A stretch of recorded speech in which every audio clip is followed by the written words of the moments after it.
Hi and welcome back to my YouTube channel. So thank you so much for clicking on this video to watch. So when you bring your matter to social media, it means that you have involved all your online family members. So we are the National Association of Online Family Members. We have decided to come and analyze this matter. But it's not a joking matter, it's a serious matter because it has to do with teachers and parents. So it's something I know that everyone is going to benefit from. But let me know what your thoughts are in the comment section based on the thumbnail that you all saw. I'm going to be reading it because the first thing that caught my attention was the teacher's comment first, before I even read the parents' comment at the top. So the teacher comment says, "Good day, parents. Your daughter talks too much. Please caution her." And the parents started to take a shot of this, right, and put it on social media. It was on Facebook, actually. So she says that she has a 4-year-old that is almost 5, a girl, and that she's aware that so let me read it. I have a 4-year-old, almost 5 daughter. I'm aware that she is a chatterbox, and I have been correcting her. I don't want her to stop talking totally. I just correct her on what and when to say things. But today, her teacher wrote to what is in the picture attached, and I felt that the tone is not polite. I need your opinion on how to address these issues. You all have read this, and so she wanted to just address the matter. So you can tell from this that the parent is not concerned about the content of what the teacher has said. The parent is not worried about the message. The parent is worried about the tone of the message. In other words, the parent is not living in denial, but I do not like the way the teacher has passed the message. So what are your thoughts on this? Please let me know your thoughts in the comment section. For me, the moment I saw this comment, the first thing that hit me was that it's possible that this teacher just had a moment with that child and just picked the communication book and the pen and then decided to communicate immediately. Like, see, I'm not taking this. I'm not finding this. Like, I'm sure she has reached her wit's end. And that was why she just dumped it exactly the way she feels. And totally, there's some people who say that this is very unprofessional, like you don't communicate with your client or to your customer like this. But let me know what you think. But I also want to say that as a teacher, if you have a child as a chatterbox, you know you have a child that has a huge strength. What have you been doing with the strength of that child? How have you been helping the child channel the energy positively? Because we talk a lot about channeling children's energy positively. I'm going to link 3 videos in the card right here so that you can see some of the videos I've done on how to channel children's energy positively. This child, you can tell that this child it can be hyperactive, right? Or this child is also very energetic. You have a fantastic child in your class. Use the child. Hey, my father, teachers. This is the child that will help you lead group discussion. This is the child that you're going to use for peer coaching.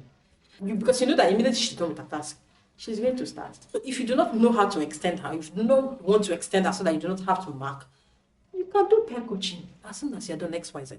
I would need you to work with ABC and 1, 2, 3 so that they can be faster in delivering their content, okay? She's going to be very willing. Most students like that are usually very willing. So you have a lot of things that you can do with this child. And then the moment you reach your wit's end, it's important that you first of all calm down as a teacher before you pass your message across to the parents. Let me just know what your thoughts are in the comment section. But there's a particular comment that struck me. So this person is saying, why is everybody playing a blame game here?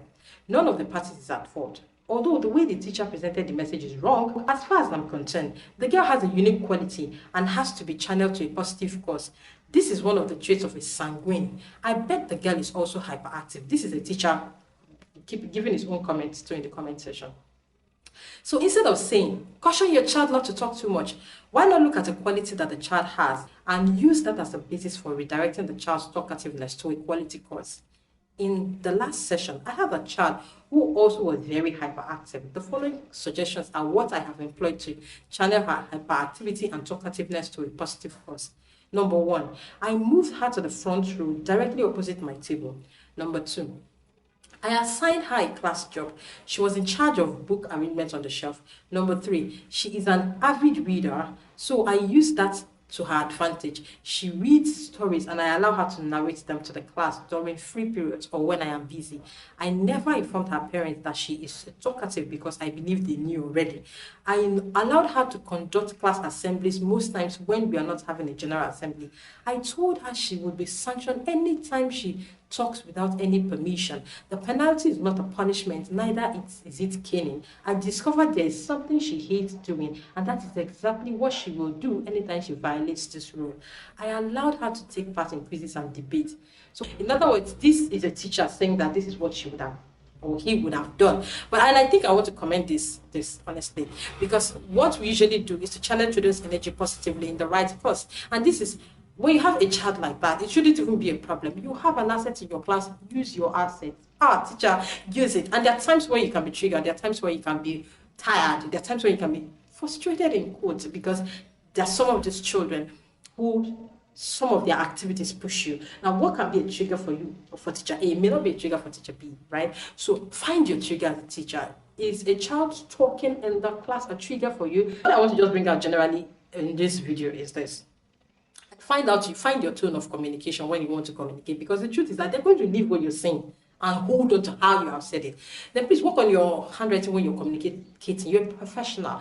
There are different handwritings that can be used in communicating to your parents. If you look at this handwriting, you can tell that it doesn't speak of professionalism. You're not a doctor communicating to a nurse. Some parents will question how you teach their children and how you're following after their children's handwriting if you're writing like that to your customer or to your clients. So these are some of the things that I just found and I thought to share. And as parents, if you also see good comments as parents, please be kind to put it up. There are other teachers who are giving very good comments that are like the sandwich kind of comment, where they first of all commend your child, say that your child is very good at expressing herself, she has a good command of the English language and all of that, and then they tell you what they've identified in a very positive way, and then they tell you the recommendation in a very beautiful way. I haven't seen people screenshotting that and putting it on social media for people to learn, to say, hey, parents, come and see this teacher's comment about my daughter. She made a good comment, she made a good observation, she made a good recommendation. And I want you all to give this teacher a huge thumb up. You will not see that one. We will search through social media, we will not see that one. But when it comes to comments like this, that is the one we screenshot and put. Well, I just said that by the way. Anyway, but it's a learning for teachers as it were, because the truth is that these parents, if you're not miles ahead of them, if you're not like miles and miles and miles ahead of them, they will always hold on to the shadow. They will now leave the main matter which you're trying to communicate. And I like the fact that the parent did not live in denial. She accepted the fact that she lose her child and she agrees with the teacher on that, but she didn't like it though. So please, let's watch out for some of these things. I'd like to know what your comments are, what your thoughts are. Put it in the comment section. Let's just look at it. As a parent, would you naturally take this comment to heart? Would you be mad at this comment as a parent? What would you do as a parent? If you are a teacher, let me know what your thoughts are. If you're a parent, let me know what your thoughts are in the comment section. And if you're coming across my video, my channel, and you are not subscribed to the channel, please consider hitting the subscribe button, and I'll see you in the next video. It's me signing out. Bye for now. If you're new to my channel, click on the subscribe button, tap on the notification bell, like it, comment and share. Thank you.